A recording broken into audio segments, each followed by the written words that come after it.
Hey, it's Israel here. Welcome to my second video. And I'm going to be diving into the Kabbalistic tree of life. Before I do that, I want to caveat by saying I'm not trying to promote Judaism. I'm not trying to promote Kabbalism. I'm actually trying to explore a new conceptual space for ideation and thinking and discovering and expounding and expanding on ideas. And I'm just going to use Kabbalism as a framework and a starting point for that because it's something that's very real in the world.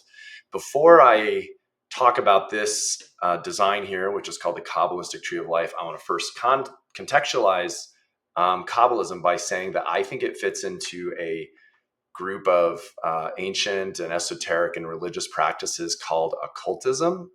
And when I was raised, I was kind of raised to believe occultism was this really kind of bad thing. My view on it now is that it seems to be a body of literature and knowledge that's not exactly claimed by any one religion. This tree of life, I don't think the average rabbi in Judaism would point to the tree of life as a path to God the way that Judaism thinks about God, but they would acknowledge that it has a lot to do with Jewish tradition and background. So it's not like it's completely foreign, but it's also not really assimilated into that faith system. It's not really assimilated into any faith system, as far as I can tell. It seems to be a tool that people use for, part of it seems to have a beautiful effect. If you look and Google the Kabbalistic Tree of Life, you'll find many, many, many versions of it. And so you can see all these different versions of it, and they all have a kind of a cool mysticism and imagery about them. But I want to dive into like the practicality of it and why it's actually interesting to us. And to do that, I'm going to use, I think, this one. You can find a lot of them that have the Hebrew writing in them. If we find one that has a Hebrew writing in it, here's a good example of one. What's important to know is that they're made up of two pieces called sephirots and idiots, I think. And the sephirots are the circles, and the idiots are the paths between the circles. And I'm not going to try to break down all the meaning here, but what's important to note is that there are 22 idiots, and they represent the 22 letters of the Hebrew alphabet. And so you have these sephirots, which are kind of, they're conceived as these like pathways to God, or these like, balancing dynamics of reality that reveal truth to us. But the pathway between all of them are the letters of the Hebrew alphabet.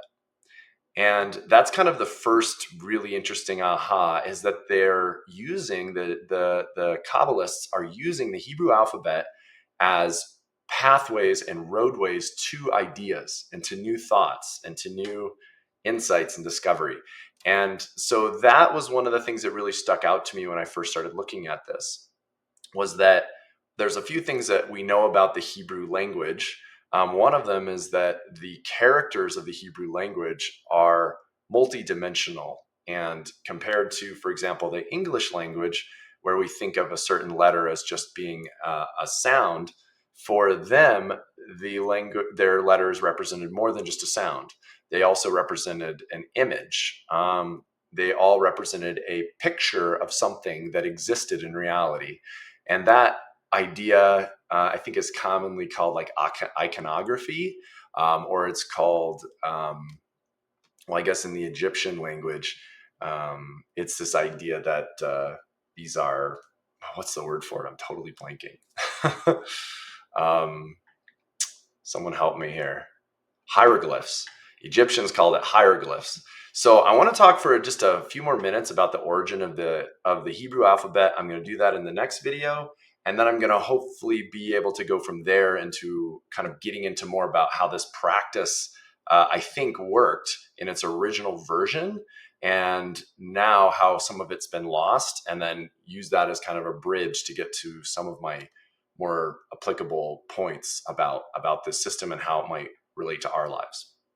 So stick with me if you want to get to another video. I'm going to dive a little bit more into the background of the Hebrew language and then jumping off from there.